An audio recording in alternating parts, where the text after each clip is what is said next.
people come on in. Let's see. So we're going live on YouTube, and then I'll also post the YouTube link in our Facebook event. People come.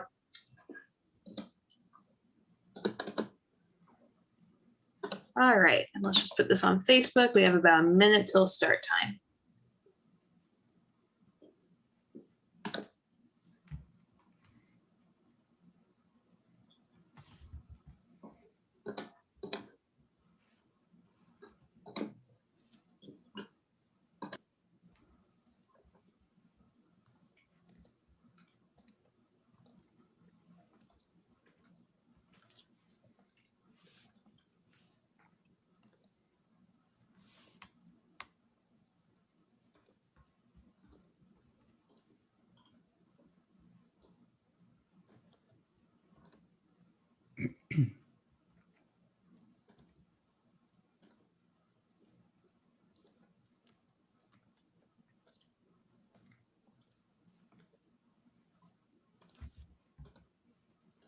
All right, we got some folks coming in. Hey, everybody, we're going to get started in about a minute. In the meantime, just so you all know, this event is being recorded. And we are also simultaneously live streaming to YouTube. Oops, that's the Zoom link. Let me give you the YouTube link. So if you want to share this with any friends, family, colleagues who couldn't make it, share the YouTube link I just put in the chat with them. Otherwise, if you're in Zoom, that's great. We'll be able to communicate with you through the chat, so don't be shy about asking questions or just giving us your reactions or your thoughts. We're really eager to chat with you. And if you want to ask questions throughout, we'll get to them at the end of any given segment, but you can just go ahead and pop your questions into the chat or the Q&A so we know that we need to address those. I'm going to go ahead and share my screen and get us going. So it is currently Citizen Science Month. It runs all throughout April. My name is Caroline. I'm from the SciStarter team. This event was made possible by the network of the National Library of Medicine and the All of Us Research Program and their generous support of Citizen Science Month, as well as thanks to the partnership of All of Us California and all their different sites. We always like to, before we get into all the intros about what is citizen science, what is Citizen Science Month, what's All of Us, and why are we learning about all of us? We like to start off with some poll questions so we can know who we're talking to. So our first question is, have you ever participated in a citizen science project before? There are no wrong answers here. Yes, no, unsure. Let us know. And if you're watching on YouTube, you can comment in the YouTube comments and we'll make sure to respond to you there for any of these questions. Okay, so it looks like all of those attending have not participated in a citizen science project before. That's great. That's what I like to hear. It's always great to have people participate for the first time. Now we want to know a little bit about you. Are you an aspiring citizen scientist, a parent of an aspiring citizen scientist, a teacher, an educator, a troop leader, etc., a librarian or part of a library staff, a researcher or a practitioner, just a bored person on the internet, or none of these? All right, and we have some researchers in the Zoom room with us today. That's awesome. And for any of these categories, if you're watching on YouTube, let us know where you think you fit in. But all are welcome. You don't have to be in any one category to be at today's event. Now we have some questions. We just want to know a little bit about folks' prior knowledge about the All of Us Research Program. So what do you think is the mission of the All of Us Research Program? Do you think it's to provide everyday medical care, to provide a service that is already known to be helpful, or to speed up health research? Oh my gosh, well, I think people might have some prior knowledge because everybody in the Zoom room with us voted that they think it's to speed up health research. Good to know. I believe that's the correct answer, right, Sama? All right, she's nodding her head yes, awesome. All right, now we want to know, what do you all think is an example of precision medicine? Is it eyeglasses, an ankle brace, or a blood pressure monitor? Which of these is an example of precision medicine?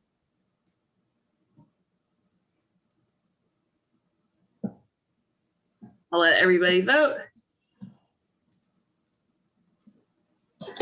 Oh my gosh, people have said eyeglasses and they are correct. That is an example of precision medicine. All right, we have our last poll question before we really get into it. We want to know another example of precision medicine. Would I think we meant to write shocks there. Would shots, a fitness tracker, or a sweater be an example of precision medicine? And the answers are in, I think. Get your votes in. What do you think is an example of precision medicine? I'll give you a few more seconds to vote. So 3, 2, 1, and I'll end the poll. So it looks like everybody thinks a fitness tracker, and they are correct. All right, so now we're going to get into what citizen science is. I'm going to speak to you a little bit about that.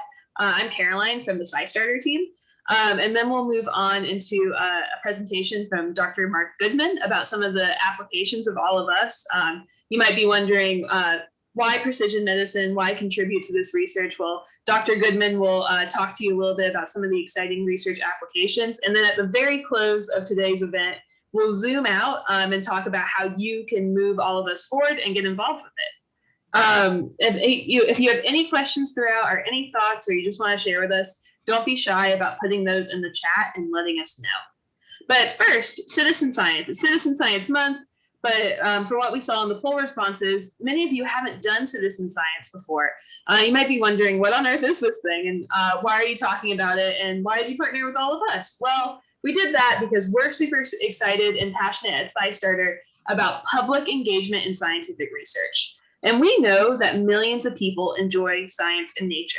You probably count yourselves in this group. Maybe you really love going outside and looking at different birds and butterflies. Maybe you're super curious about how the brain works and you wish you understood it better. Or perhaps that you've looked up at the night sky and tried to find different constellations. Well, you are in good company. There are millions of people just like you who are curious about the world around them. And the great news is thousands of scientists need volunteers. There are questions that can't be answered without your help. Scientists don't have enough eyes, ears, and perspectives to know everything there is to know, to investigate everything that needs to be investigated. That's why we're so much stronger when we work together, when we collaborate. And you can be involved in thousands of different research projects as a citizen scientist. You can do real science no matter who you are, where you are, what background you have, what age you are. You can do real science by volunteering with citizen science. But sometimes they can't find each other. These citizen scientists who want to make a difference can't find these researchers that need their help. That's where SciStarter comes in. We connect them. We connect you to the real science you can do. So researchers come to SciStarter and they add their projects to the platform when they want people to be able to discover those. And then folks make their SciStarter accounts and they look for different projects, events, and tools when they're seeking ways to turn their curiosity about the world into real impact. And it's everything from astronomy to biodiversity to health to zoology and everything in between. If there's a science for something, there's a way that you can be involved as a citizen scientist. And for today's presentation, I'm going to give an example of one citizen science project I think is really cool called the ISeeChange project. And it's also, I kind of picked it in honor of Earth Day because it's focused on environmental monitoring. And why we thought it would correspond really well for an All of Us event is for ISeeChange, they want you to give the human impact of what you see in the environment. So how weather, how climate, how different environmental factors are impacting your life.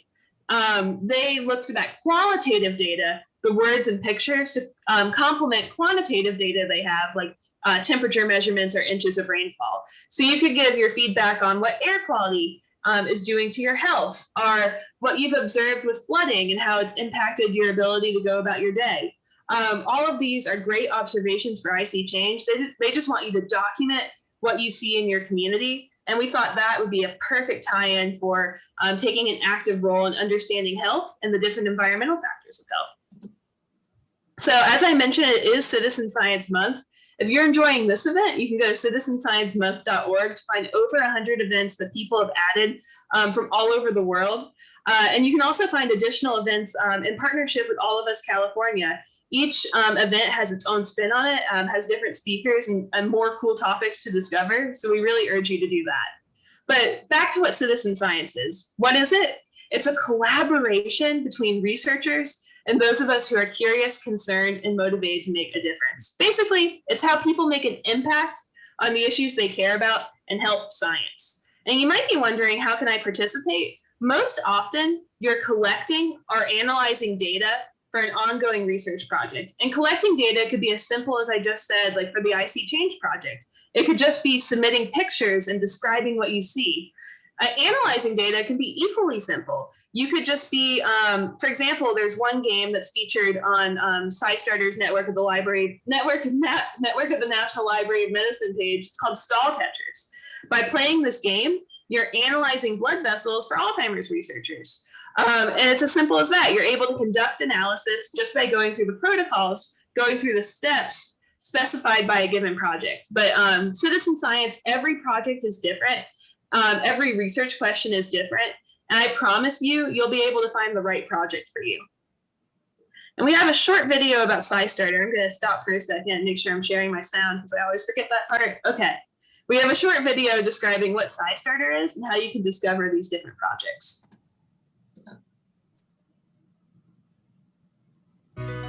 Citizen science can change the world. These programs mobilize people from all walks of life to contribute to scientific research, from teachers to artists, Girl Scouts to business professionals, students to retirees. Citizen science taps into the power of the people, where they are. Scientific data gathered by individuals and communities gives concerned or curious people, decision makers, and scientists access to more information than they could possibly gather on their own. Your contributions lead to breakthrough research, new approaches, and expedited scientific discoveries. So how can you start to make a difference? SciStarter makes it easy to find the perfect project for you. With a database of more than 3,000 citizen science projects to choose from, you can search by topic, location, age level, and more. Anything that sparks your curiosity is a mere click away. SciStarter can help you take valuable actions to contribute to the projects you're most passionate about. Their tools database provides you with exactly what you need to get started. And with events held across the nation throughout the year, SciStarter brings fun citizen science opportunities directly to you. Visit the SciStarter website to begin exploring the possibilities of scientific participation and create a personal account to receive project suggestions tailored especially for you. Together with SciStarter, we can all play a part in scientific research that can change the world for the better.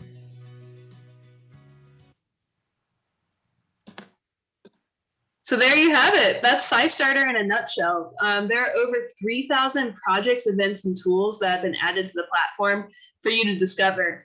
And we fully recognize that that can be a little overwhelming. So I always like to bring it back to this idea of us all collaborating together. And I found this cartoon from my colleague, Dr. Karen Cooper, a while back, and I thought it was really funny because I think you'll be delightfully surprised by the quality of my work on this assignment. I crowdsourced it.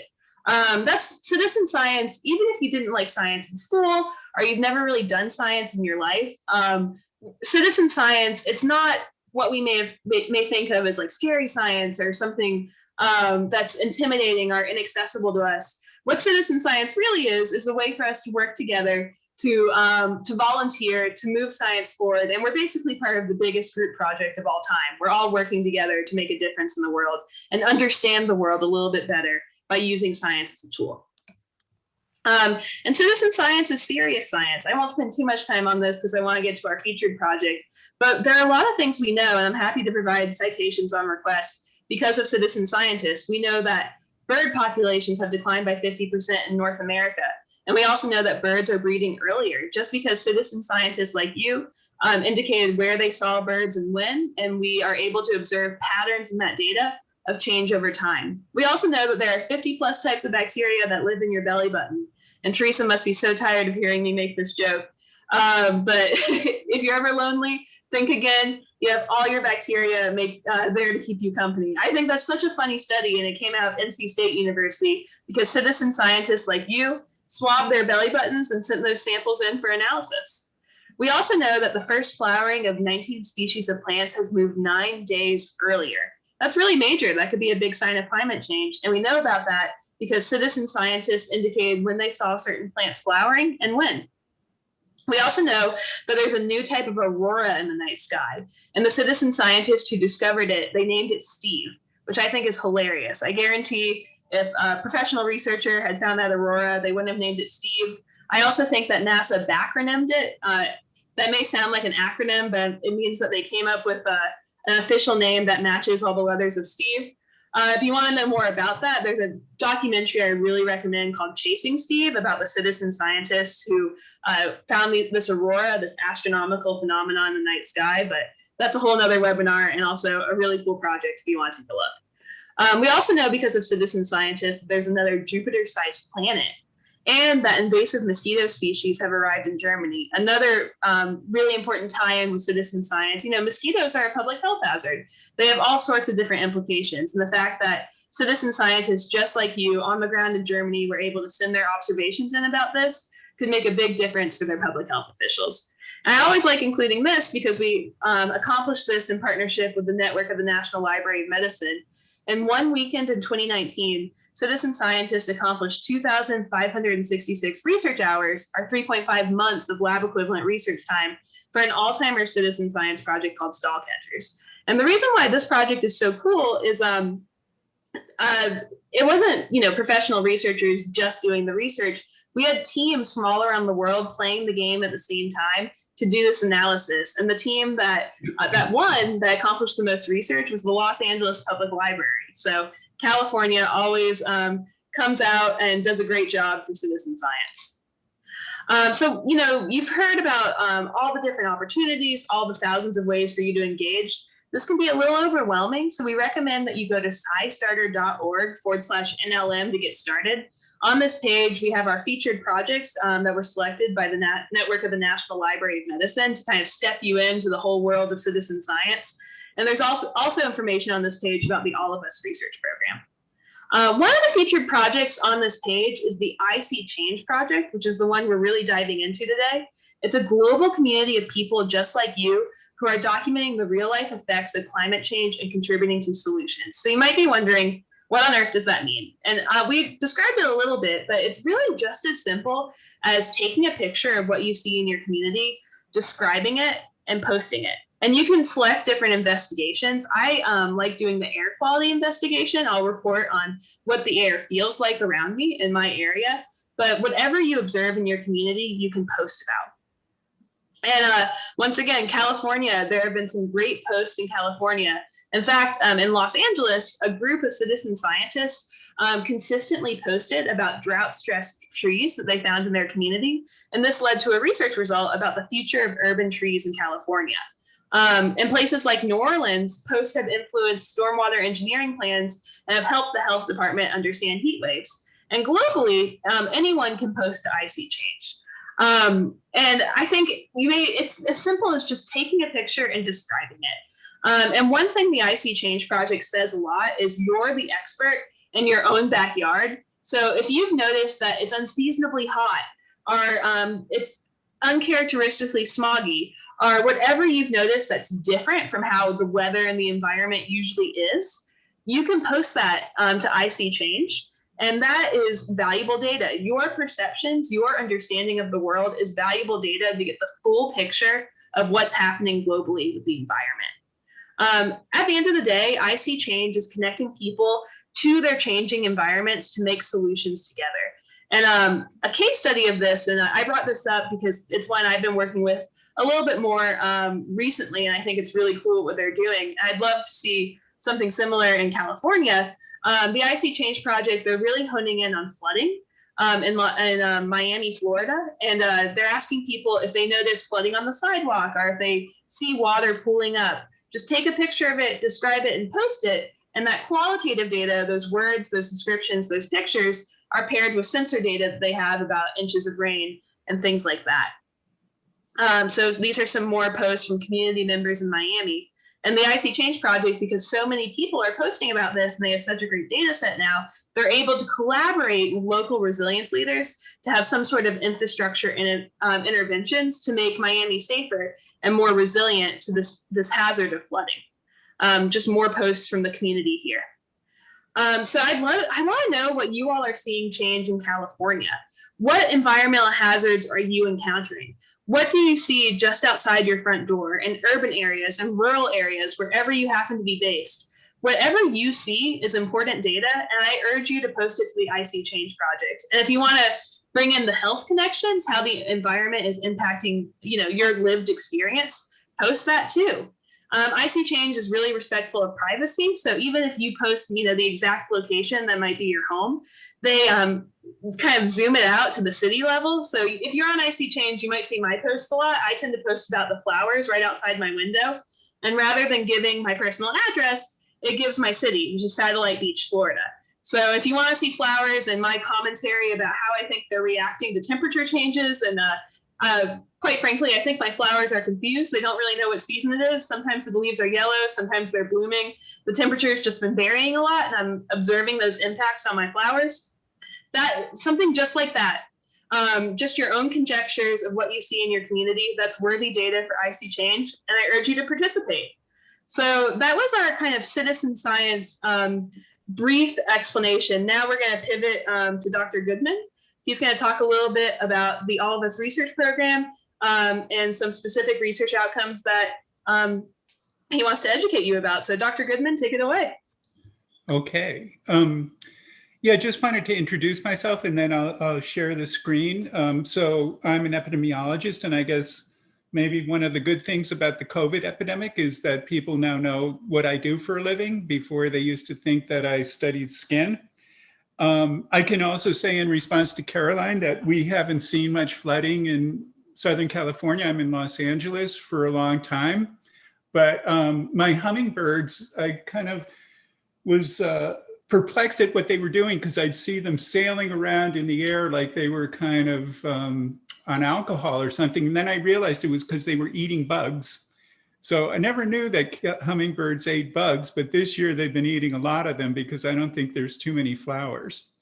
So anyway, wanted to also tell you that I'm a cancer researcher. So some of my slides are oriented toward cancer. I came to Cedars-Sinai, where I work, about 8 years ago, but I worked in Hawaii for 30 years. And most of our research there was focused on looking at ethnic differences in cancer incidence. And a lot of that was focused on how maybe diet and nutrition could influence cancer rates among our population. And of course, that also included things like heart disease and so forth. So today, I'd like to talk to you a bit. Ooh, I'm sorry. Can you see my screen? We can. On the thank you part, which is not where I wanted to be. Apologize for that. But I'm going to talk to you a bit about the All of Us program. And this is an ancillary study called Nutrition for Precision Health. So we're kind of getting ahead of ourselves. But All of Us is a national cohort study. So it's a prospective cohort. We're hoping to collect information on up to 1 million people in the United States. And the focus is really on diversity, because we haven't had studies really that focused on non-whites, especially most of the studies were focused on men. And clearly there are large differences in how men and women react to different exposures and what their health is about. And also, now that we're looking at precision medicine, as we've discussed quite a bit, we're wondering how different people react to nutrition. And I want to walk you through, sort of where we are and why this has come up. So what's the problem? The big problem here, and if I'll apologize because I'm going to hide myself because it's kind of in the way. But as you all know, the obesity epidemic has been a huge problem for us all over the world. And this is a heat map showing sort of where the obesity epidemic is rampant. And you can see these are actually a little bit old, because now Mexico's taken over from the United States as among the most obese nations in the world. But there's been a huge decline in in the number of people who are basically underweight and a huge increase in the number of people who are overweight. And how that's influenced health is what I'd kind of like to walk you through. So right now, and this is a slightly older statistic, but the medical burden of obesity is huge. In 2008, we were paying about 10% of all our medical spending in the United States on obesity in some way. And about 27% of health spending was related to obesity. And that's increased tremendously. I think it's about a third now that's either directly or indirectly associated with obesity in the United States. And obese people had medical spending that was almost $1,500 more than normal weight people about 15 years ago. And that number is now, I think, exceeding now about $2,500. So if you look at just the correlation between obesity and cancer death, I mentioned that that's what I do for a living. You can see that these heat maps overlap quite nicely. So countries like the United States, Russia and so forth with a lot of obesity are also ones that suffer most greatly from cancer incidence. And in a moment, I'll show you why that is, because we have many cancers that are either directly or indirectly related to how much we eat and what our energy expenditure is. So I like showing these heat maps. And again, these are just correlations, so they don't show causal associations, but more correlative associations. But if you look at the heat map, here's the United States in terms of obesity county-wide. And if you look at both diabetes as well as physical inactivity, they actually correlate quite nicely. So those people, those counties rather, with the highest rates of obesity also seem to have the highest rates of diabetes, as well as higher rates of physical inactivity. So those three measures appear to be highly associated. So this has caused really a lot of confusion among the public. And one of those is what's happened to sort of obesity over time. And you can see this is a graph of during the post-war period in the United States, obesity up to about 1980, which is defined by people with a body mass index of 30 or more. Many of you might not know what that is, but basically it's a way of standardizing weight for people's height. All of a sudden, in 1980, we had a huge buildup. Now we have well over a third of our population that are in the United States that are considered obese. So what exactly happened? Well, part of it is a lot of confusion on the part of the public with how we kind of arrived at this point. And I'll take you back actually to 1955 under President Dwight Eisenhower, before probably all of us were born. He suffered actually a massive heart attack. And he was quite open about it and making details of it public. And in fact, his physician, Dr. White, gave the press a lot of information and instructed Americans on how to avoid heart disease. And among those was to quit smoking. The Surgeon General's report hadn't come out, but there were a lot of data to show that tobacco smoking was important. But Dr. White also suggested that we cut down on both fat and cholesterol. And he cited the research of Dr. Ansel Keys, who was developing quite a reputation at the time. Since the 1920s, myocardial infarction has really been felling middle-aged American men at a frightening rate. Many people had fathers who were dying in their 30s from heart attacks. And we didn't really know what the cause was, and nor did we have a cure for it. So Dr. Keys developed what he called a diet-based hypothesis, or diet heart disease.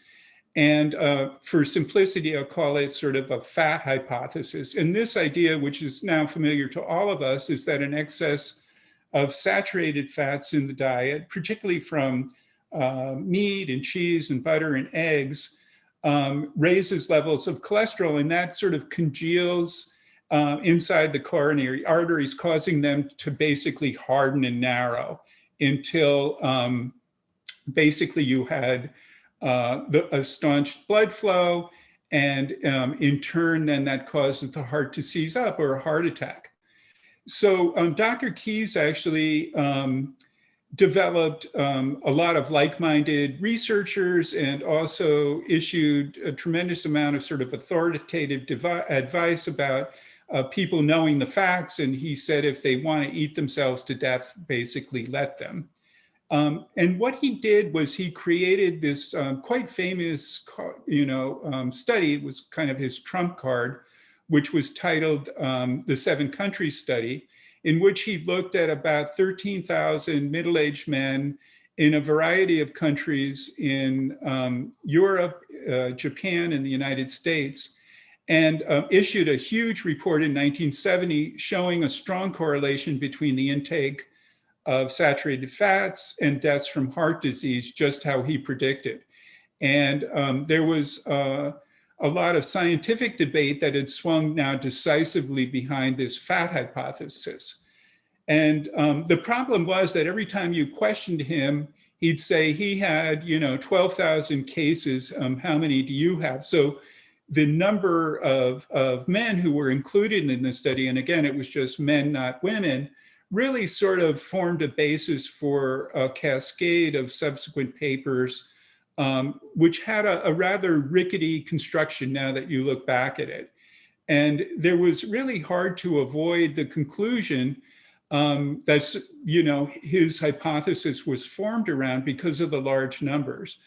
But one of the things that was noticed that, he was very selective about doing it. So in fact, he left out France and then West Germany because he knew that the French and the Germans really had relatively low rates of heart disease, even though they lived on a diet that was very rich in saturated fats. And the biggest limitation was really his methodology that we now, so research that I do, epidemiological research, and in fact, the All of Us study really involves observing a large number of people. We look at their behavior and correlate that with health outcomes. And it was originally really done to study infectious diseases like the pandemic in 1918 of influenza. But for chronic disease, we really need a long period of time in order to look at them, unlike infections, which are quick. Studies of chronic disease like cancer or heart disease really take decades to look at.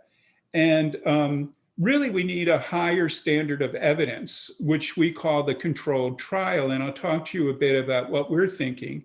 And in that, we recruit a group of subjects and we assign, say, half of them to a diet that we want to look at, and then half to a controlled diet. And we look at the two of those groups and we compare them. But this methodology is really hard to do for things like cancer because you have to wait so many years for cancer to develop. So there's been sort of a lot of confusion about this over the years because the basis for this was really hard for us to prove a counterfactual. So more recently, there's been a lot of talk about other possibilities. And in fact, there was Alessandro Manetti, who also was part of Ansel Keys' studies in Italy. He found a stronger correlation between heart disease and not saturated fat, but in fact, sugar. But then basically it was really too late for us to back up from the fat hypothesis because it was sort of enshrined as official advice. There were congressional committees who were responsible for what are called dietary guidelines. That was under George McGovern in 1980. And men from sort of a handful of prestigious universities who all worked together, they all agreed that fat was the problem. And the rise and fall sort of this fat cholesterol hypothesis is sort of a case in point of how, we can have bad ideas that keep being promulgated by a small number of authoritative people that have a voice that's larger than other people. Because it was discovered that men who suffered from heart attacks where eggs that were considered very important because they're rich in cholesterol, they were put on the danger list. But basically, it was a biological error, as we all know, to confuse what a person puts in their mouth and then how that's processed. Because in fact, we know that your liver itself which basically is the source of cholesterol in your body, kind of attenuates how much cholesterol is released based on how much you eat. So in the early 2000s, there was another study that was done, this time including France, that had the lowest intake of saturated fat in heart disease, and showed that actually the Ukraine, which had the lowest intake of saturated fat, that actually had the highest rates of heart disease. So quite opposite to what we had heard from Dr. Keyes. And it was, beginning to be recognized that really the problem was obesity. And it was, of course, blamed also on saturated fat. And it was really difficult, and has been difficult, for the public to be persuaded that if they eat fat, that they will be fat. It's kind of a trick of the language, because we call an overweight person fat, but we don't describe a person with a muscular body as proteiny. So the scientific rationale was really really simple, that a gram of fat, because it has twice as many calories as a gram of protein or carbohydrate, that was really what the problem was, and that the more calories you eat, that the surplus ends up in fat. So, so was sugar really the culprit after all?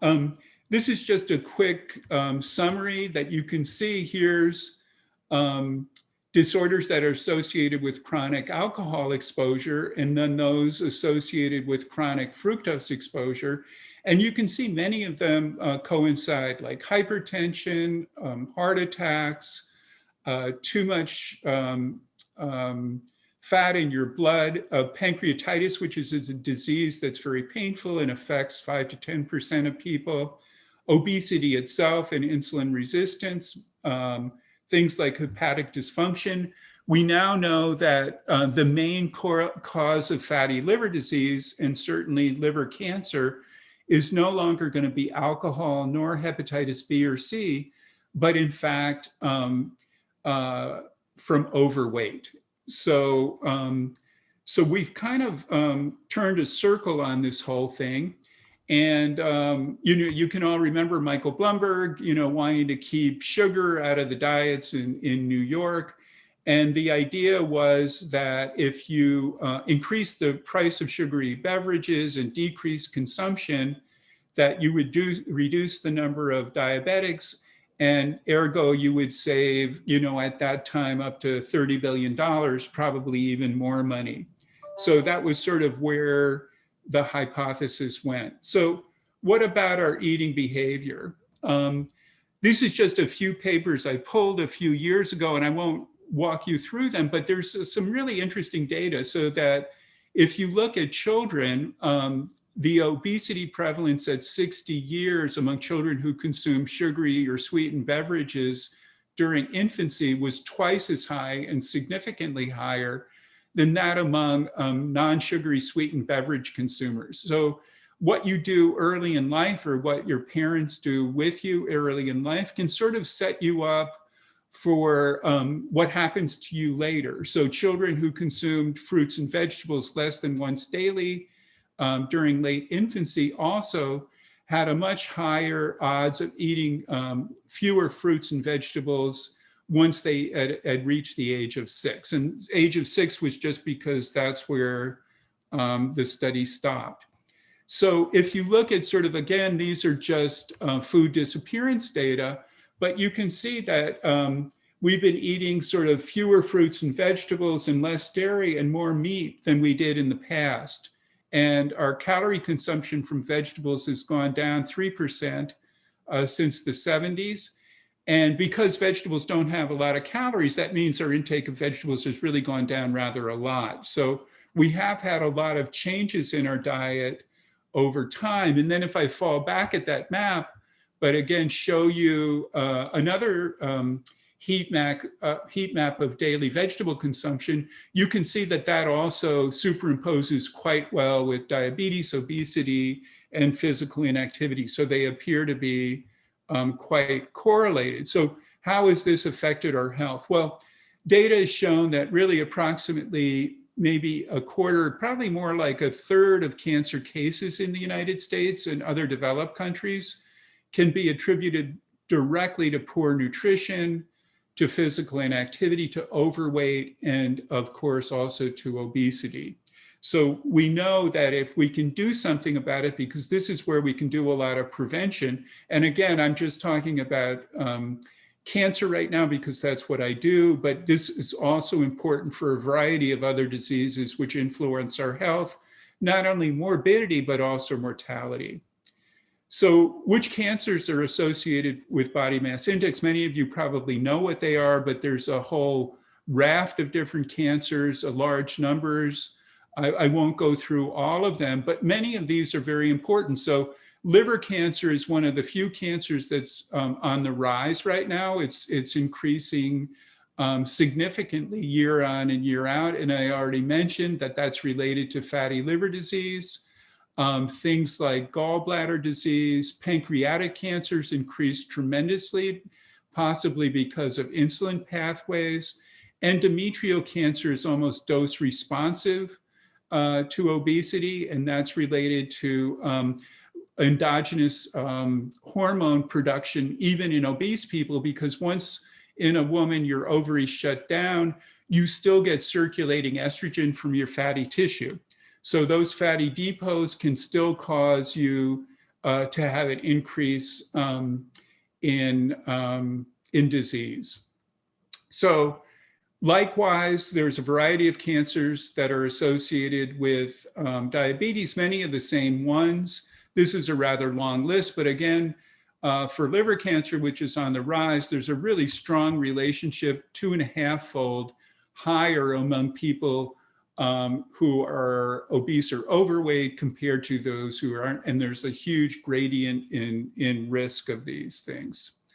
So one of the things that's been really confusing, I think, to many of us have been these dietary guidelines for Americans. And they're issued every 5 years in the US, and they're very important in determining nutrition education, food labeling, our research priorities, both at the National Institute of Health and other governmental agencies, and also public feeding programs. So, you know, what we eat in schools. And they were first issued in 1980, as I mentioned earlier, and have been very important in terms of our economy.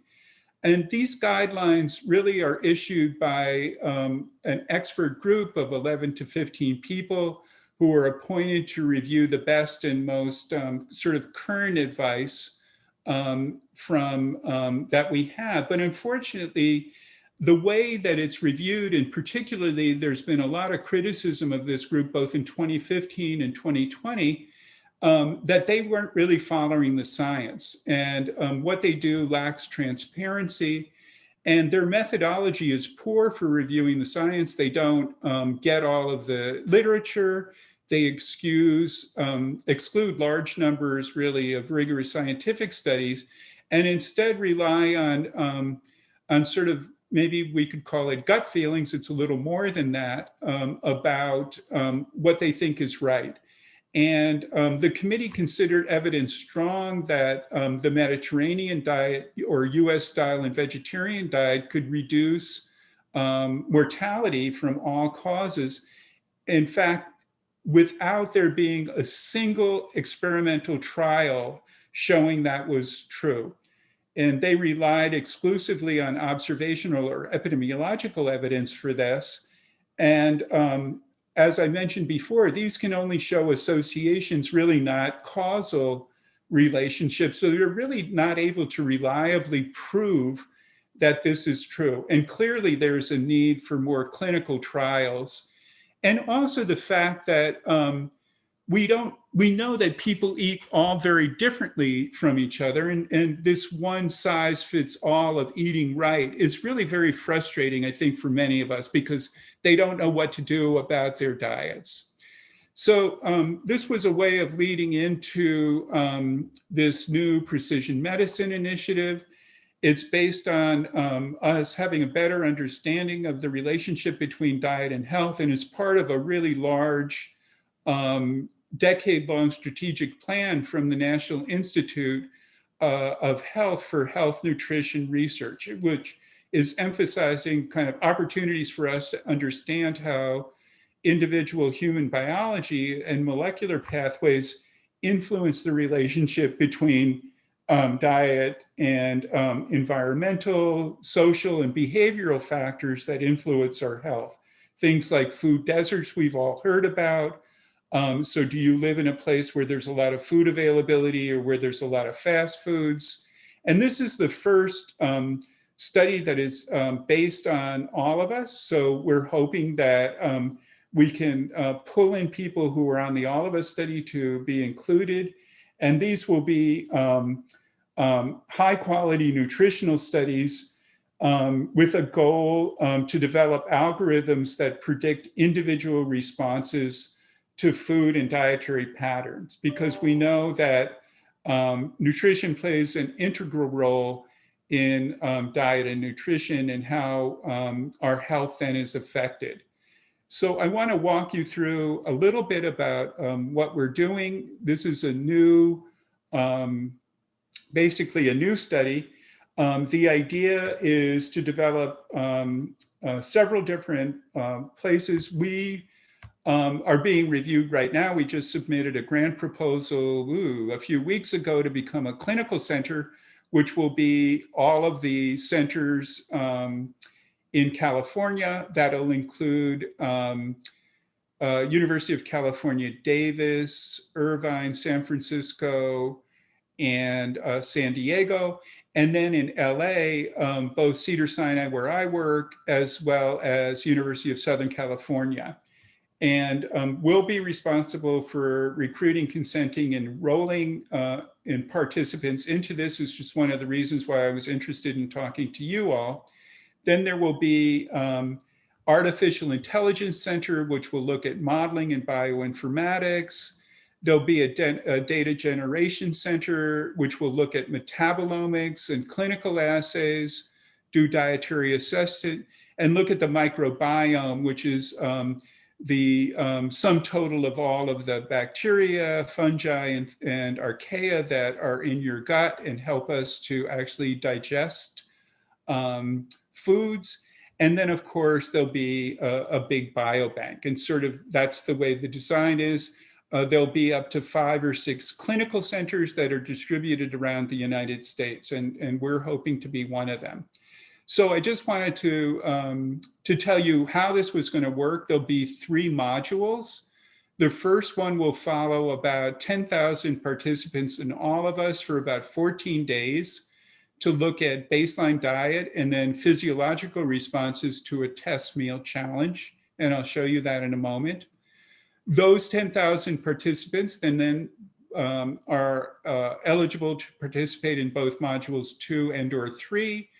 Module 2 is a controlled feeding study that'll be short-term, about 14 days among 1,500 to 2,000 participants.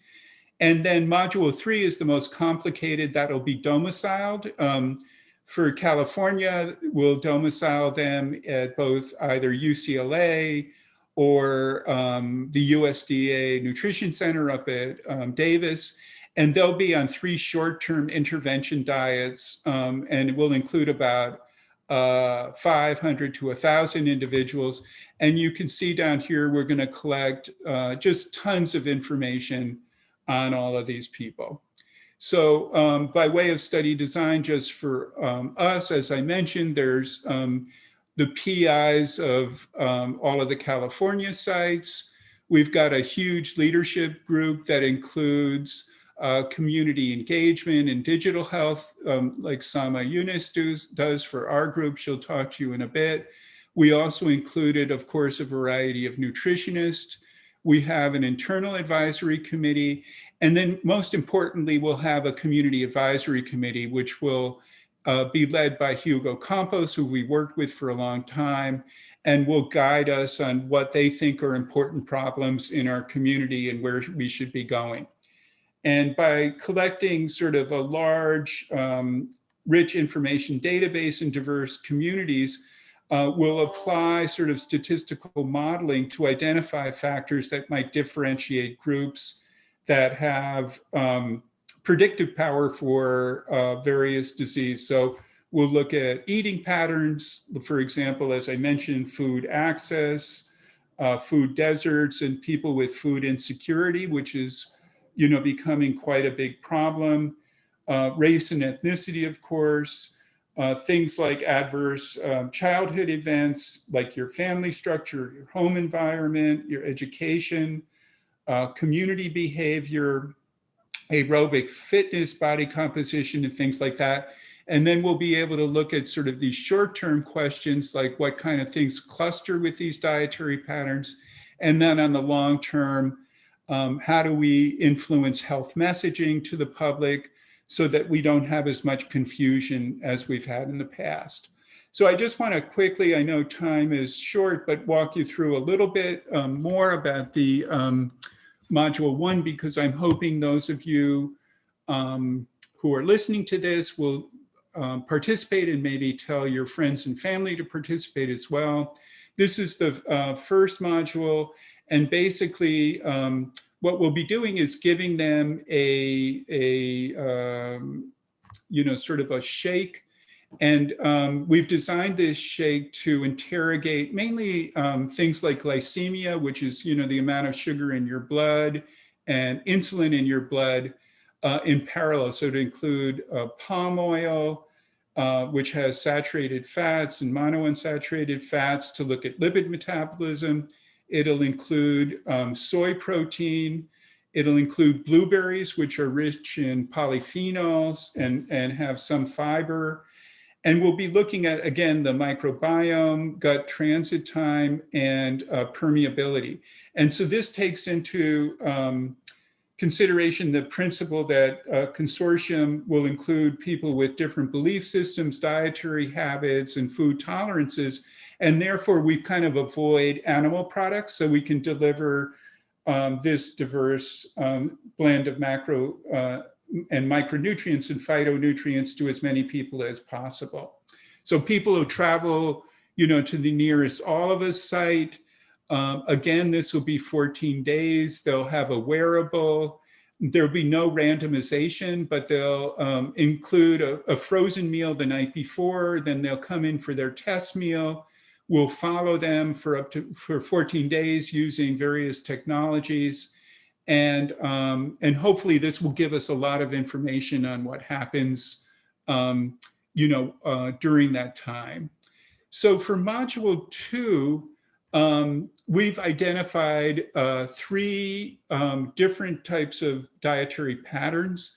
The first one is the Mediterranean diet, which many of you know. So that includes a high intake of fish, vegetables, legumes, fruits, cereals, unsaturated fats like olive oil, and of course a low intake of dairy products, red meat, and saturated fat. So it will have about 50% of calories from complex carbohydrates, and 30 to 40 from fat, and then 15 to 20% from protein. The second one will be a low carb diet, and this will have carbs mainly from vegetables, but it's higher in fat, so about 55 to 60% calories in fat, and it contains moderate amounts of protein, about 25 to 30%. And then the last meal is the low fat diet, and as it implies, we'll have much higher levels than of complex carbohydrates with an adequate amount of protein from sources. So it'll have about 20% calories from fat, 65 from protein, and about 15 to 20% from protein rather. So here's how it's going to work. You'll have a washout, controlled meal, a washout, and a controlled meal. And then finally, the last one is our large randomized control trial. This is much more complicated. Here, everyone is going to have all 3 meals. So here's an example. Somebody's going to start out with a Mediterranean meal. They'll do that for 2 weeks. They'll wash out. Then they'll be randomized either to the low fat or the low carb diet for another 2 weeks with another washout. And then in turn, they'll get the low fat or the low carb. So they'll have all 3, a single person. And the difference between this and the other ones, aside from eating all 3 meals, was it'll be a domiciled study so that we can watch people, because we're going to do a lot of different studies. We think the housing is really nice. We found, for example, the Luskin Center at UCLA, which is really beautiful, and it'll have a nice view so people can continue working. But we'll do things like a DEXA scan to look at body fat distribution, fiber scan to look at their liver, and also there'll be a metabolic chamber so we can see using isotope labeled carbon doesn't contain radioactivity on sort of how they metabolize and what they do. And this will be done on day 12. And so because this is such a complicated one, there'll be many fewer people who are able to engage in this one. But hopefully people who want to get away from their families and want to be able to eat really good food will participate in this one. So that's all I really have to say. And I kind of wanted to hand it off to Sama Yunus to talk about our site and what we do in the California Consortium. And I guess you've taken the screen back, right, Caroline?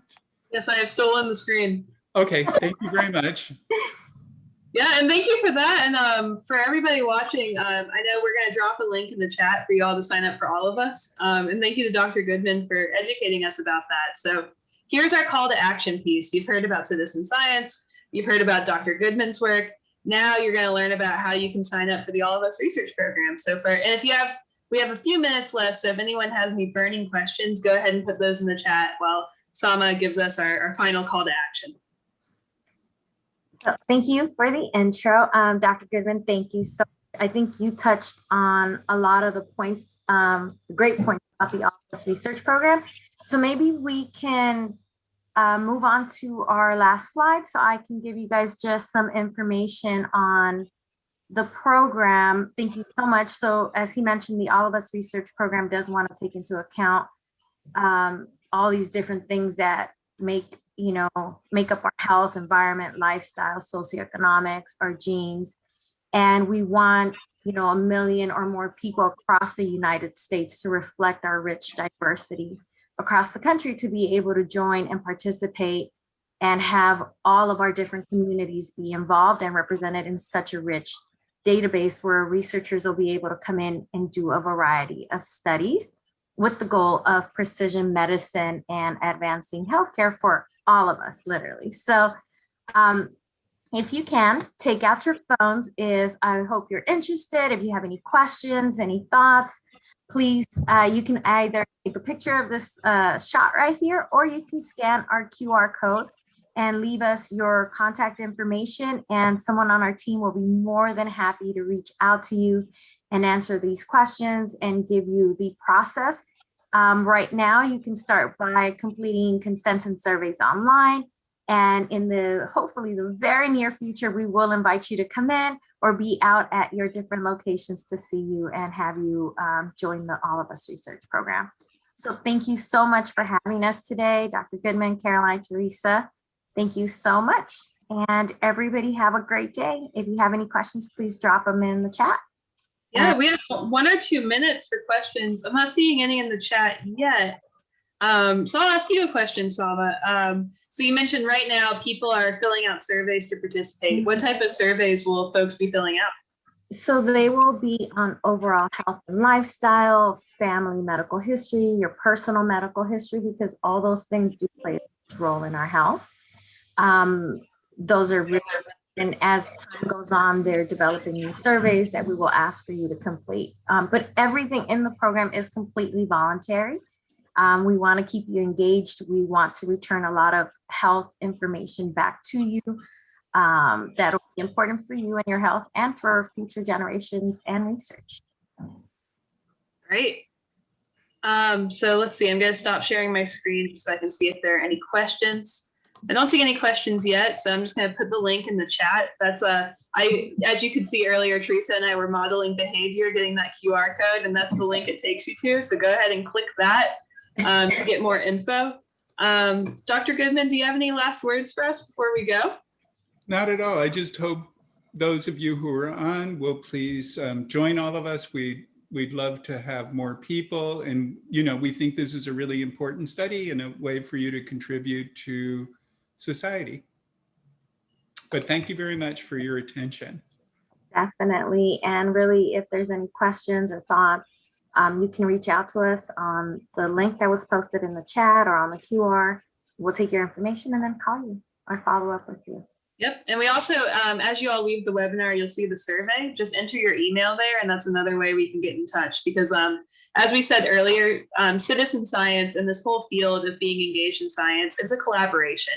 And it wouldn't happen without you. So we're eager to partner with you, and we're going to keep the discussion going. So with that, we're right at time. So thanks again to everyone who helped organize this, all of us California, and everybody involved. If you want to do more events, and if you want to come back and see us again on Zoom, we have another event this Friday.